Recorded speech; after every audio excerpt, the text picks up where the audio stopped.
Hello दोस्तों, स्वागत है आपका साक्षी की आवाज़ चैनल में। तो दोस्तों, आज की कहानी का शीर्षक है कलयुग का श्रवण कुमार।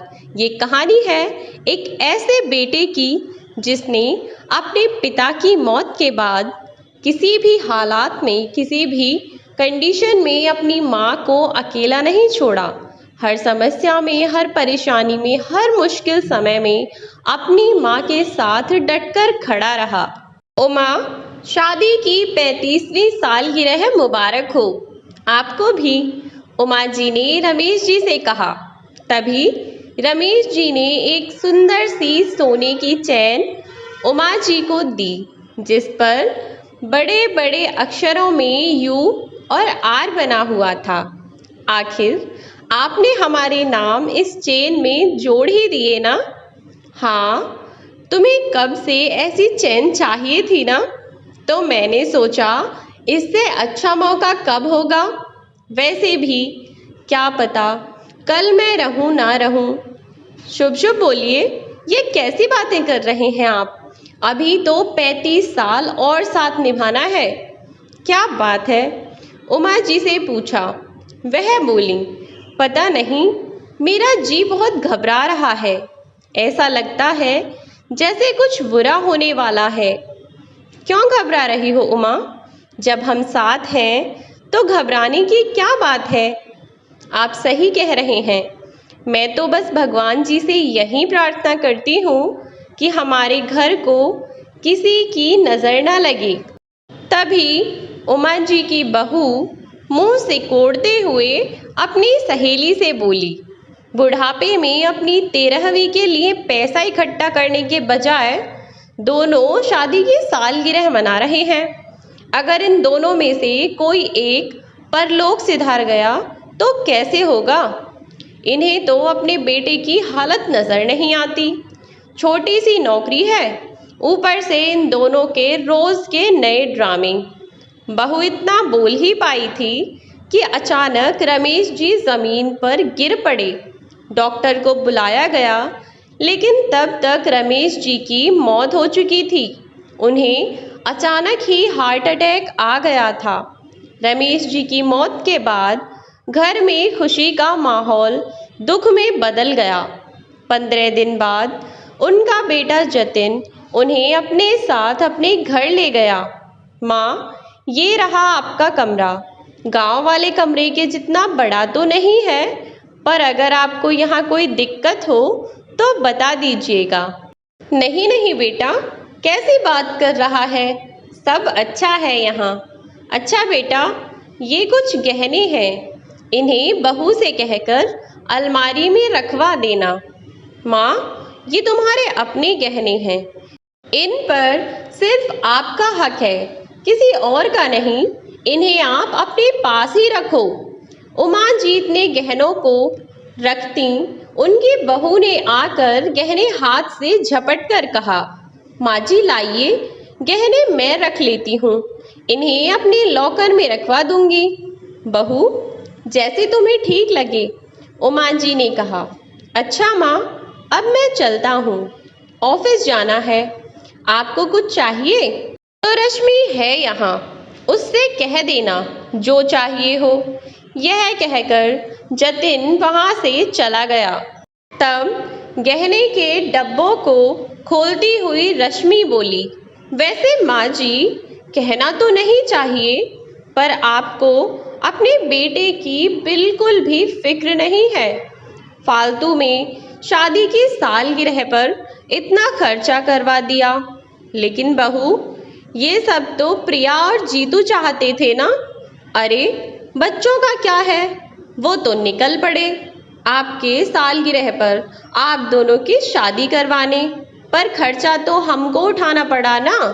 कम से कम अपने बेटे की हैसियत तो देख लेती तुम।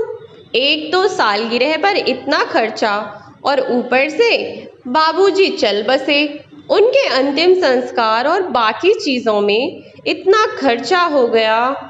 बहू की बातें सुनकर उषा जी सुन्न रह गईं। शाम को खाने की टेबल पर बैठे सब खाना खा रहे थे कि जतिन ने कहा, वाह माँ, इतने स्वादिष्ट पराठे बहुत दिन बाद खा रहा हूँ मैं। आपके हाथ के पराठों की बात ही अलग है। उधर प्रिया और जीतू भी बोल उठे, दादी पराठे आप ही बनाया करना। रश्मि मुंह बनाते हुए बोली, हाँ माँ जी, ठीक कहा इन्होंने, आपके हाथ की बात ही अलग है। जतिन बोला, अच्छा माँ, अब मैं चलता हूँ। मन तो नहीं हो रहा है आपको छोड़कर जाने का। काश मैं घर पर रहकर ही काम कर पाता तो अच्छा होता। वहाँ आपकी चिंता लगी रहेगी। उमा जी ने कहा, नहीं बेटा, तुम घर के बाहर रहते हो, चिंता तो हमें तुम्हारी होनी चाहिए। माँ, मेरा तो जैसे तैसे कट जाता है, पर आप अपना ध्यान रखना। रश्मि, माँ का ध्यान रखना, मैं चलता हूँ। जतिन दूसरे शहर चला गया। अगली सुबह रश्मि नौकरानी से बोली, सुनो, माँ जी के कमरे की सफाई कर देना। सफाई मेम साहब? पैसे बढ़ाओ, काम एक्स्ट्रा करूँगी तो पैसे भी बढ़ाओ, तभी मैं काम करूँगी। एक आदमी का काम ज़्यादा हो गया है अब। क्या कहा? पैसे? मैं कोई पैसे वैसे नहीं बढ़ाने वाली। उमा जी सोफे पर बैठी सब सुन रही थी। रश्मि बोली, एक तो पहले ही इतना खर्चा हो गया है माँ जी के ऊपर, इनकी सालगिरह का, बाबूजी के अंतिम संस्कार का, ऊपर से बिजली का बिल हर महीने अब बढ़कर आएगा। अब तो इनके कमरे में एसी भी तो चलती है, ऊपर से इनका इनहेलर पता है कितना महंगा आता है, और तुम कह रही हो पैसे बढ़ा दूं? देखो मैम साहब, या तो पैसे बढ़ाओ, वरना इतने कम पैसों में मैं काम नहीं कर पाऊंगी। अच्छा ठीक है, तो कल से काम पर मत आना।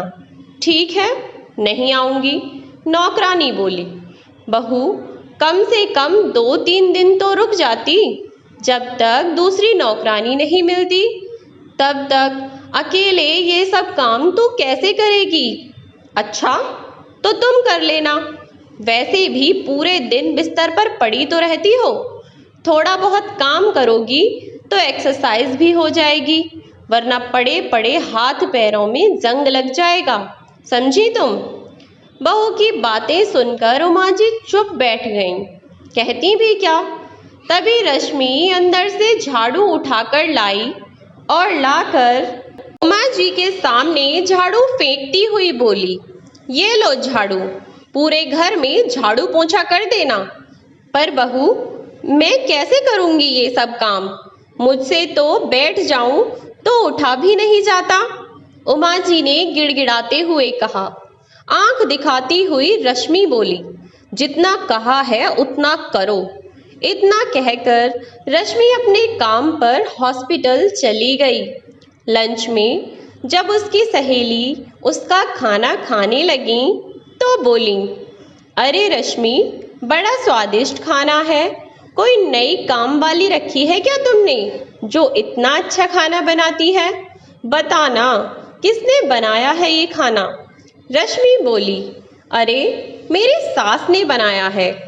वाह रश्मि, सास बहू से काम करवाए ये तो बहुत देखा है, पर बहू सास से काम करवाए ये पहली बार देखने को मिल रहा है।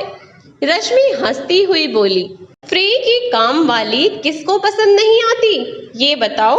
उसी शाम उमा जी सारा काम खत्म करके थक चुकी थीं, तो लेट गईं। तभी रश्मि घर में आई तो देखा कि डाइनिंग टेबल पर झूठी प्लेट्स पड़ी हुई हैं। रश्मि गुस्से से आग बबूला हो गई और उमा जी के कमरे में पहुंची। ओहो, महारानी आराम फरमा रही हैं, अभी उठाती हूँ इसको। यह कहकर रश्मि फ्रिज से ठंडा पानी लाई और लाकर उमा जी के मुंह पर फेंक दिया। उमा जी हड़बड़ाकर उठी तो रश्मि बोली, उठ जा महारानी, उठ जा, बाहर टेबल पर गंदे बर्तन पड़े हैं और तू आराम फरमा रही है। गंदे बर्तन कौन साफ करेगा? गंदे बर्तन? बहू, मैंने तो सारे साफ करके रखे थे। अच्छा, तो मैं क्या झूठ बोल रही हूँ? तूने बर्तन साफ किए थे तो किसने गंदे किए? बहू, शायद बच्चों ने खाना खाया होगा, तो हो सकता है वो छोड़ गए हों बर्तन। अच्छा, अब मेरे बच्चों पर इल्ज़ाम लगा रही है। आने दे बच्चों को, उनको भी तो बताऊंगी कि उनकी दादी कितनी बड़ी झूठी है। शाम को जब सब बैठकर खाना खा रहे थे, तब रिया बोली, अरे दादी, आज का खाना भी आपने ही बनाया है? क्या दादी, आपको इस उम्र में इतना काम नहीं करना चाहिए? तभी रश्मि बोली, बच्चों, दोपहर में खाना खाया था क्या? इससे पहले वो कुछ और बोलती, बच्चे बोल उठे, हाँ माँ, जल्दी जल्दी में प्लेट्स वहीं रखी छोड़ गए थे हम। बच्चों ने खाना खत्म किया और अपने कमरे में चले गए। उमा जी ने जैसे ही रोटी लेने के लिए हाथ बढ़ाया, बहू ने उनका हाथ पकड़कर कहा, इस उम्र में भी कितना खाती हो? 2 रोटी से पेट नहीं भरा तुम्हारा? कम से कम अपने बेटे का तो ख्याल करो, उसके पैसे से ही राशन आता है, तुम्हारा ही बेटा है। थोड़ी देर बाद जतिन का फोन आया। उसने कहा, रश्मि, मेरी माँ से बात करवा दो जरा। तब रश्मि ने झूठ कहा। वह बोली, माँ जी को मैंने दवाई देकर सुला दिया है और मैं रसोई में बर्तन साफ कर रही हूँ, जबकि उमा जी बर्तन साफ कर रही थी। जतिन बोला, अच्छा ठीक है, माँ की दवाइयों का ध्यान रखना, मैं फ़ोन रखता हूँ। काम खत्म करके उमा जी कमरे में जाने लगीं तो रश्मि बोली, अरे माँ जी, मेरे आज पैर बहुत दर्द कर रहे हैं, जरा मेरे पैर दबा देना। उमा जी बहू की यह बात सुनकर चौंक गईं। बहू, मैं कैसे? क्यों नहीं दबा सकती आप मेरे पैर? चलो चुपचाप। बेचारी उमा जी चली गईं, बहू के पैर दबाने लगीं। अब अपने कमरे में आकर उमा जी अपने पति की तस्वीर हाथ में लेकर बहुत रोईं। क्यों चले गए आप मुझे अकेला छोड़कर? मैं कैसे जीऊंगी आपके बिना? अगली शाम जब रश्मि हॉस्पिटल से वापस आई तो आकर चिल्लाती हुई बोली, बुढ़िया पानी ले आ। उमा जी पानी लाईं तो रश्मि ने पानी एक घूंट पीकर सारा पानी उमा जी के मुंह पर फेंक दिया और बोली, ठंडा पानी लाना चाहिए था, ये भी मैं ही बताती। तेरी उम्र के लोग होते ही क्यों हैं, मर क्यों नहीं जाते? मैं तो भगवान से प्रार्थना करूंगी कि मैं तो जवानी में ही मर जाऊं, ताकि कम से कम किसी पर बोझ तो न बनकर रहना पड़े, जैसे तू हम पर बोझ बनी हुई है। उमा जी बोली, बहू, पर मैंने क्या किया? क्या किया? अभी बताती हूँ, रुक, जुबान चलाती है। आज तेरी वजह से मेरी पगार कट गई। बुढ़िया, रुक, अभी बताती हूँ तुझे। रश्मि उमा जी को घसीटकर स्टोर रूम में ले गई। उनके हाथ पैर मुंह बांध दिए। वह चिल्लाती रही, बहू ये क्या कर रही है? रश्मि ने कोने में रखा डंडा उठाया और उमा जी को खूब पीटा और उन्हें अलमारी में बंद कर दिया। जतिन से फ़ोन करके बोली, तुम्हारी माँ की तबीयत ठीक नहीं रहती, दिमागी संतुलन खराब हो गया है उनका, उन्हें हर जगह पापा दिखाई देते हैं। जतिन घबरा गया, बोला, मेरी माँ से बात कराओ। तो रश्मि स्टोर रूम में गई और उमा जी को आंख दिखाकर फ़ोन स्पीकर पर रखकर बोली, लो करो माँ जी से बात। जतिन ने कहा, माँ कैसी हो? उमा जी आंसुओं को दबाते हुए बोली, मैं अच्छी हूँ बेटा, तुम कैसे हो? जतिन ने कहा, माँ अपनी दवाई टाइम पर खा लेना, पापा के जाने के बाद एक आप ही तो है मेरे पास, आपको भी कुछ हो गया तो मेरा क्या होगा माँ? उमा जी की आंख भर आईं। उन्होंने कहा, ठीक है बेटा। इससे पहले वह कुछ और कहती, रश्मि ने फोन काट दिया। वह बोली, खबरदार जो अपने बेटे से कुछ कहा तो। पहले ही वो दिन रात की शिफ्ट करते हैं ताकि तेरी दवाई का खर्चा उठा सकें। बुढ़िया, अच्छा होता तुझे अटैक आ जाता, तू भी मर जाती। सुन, आज शाम को मेरी सहेलियां आ रही हैं। कोई गड़बड़ की या मेरी बेइज्जती नहीं होनी चाहिए, समझी तू बुढ़िया। उमा जी ने रश्मि की सहेलियों के लिए खाना बनाया तो सबको खाना बहुत ही पसंद आया।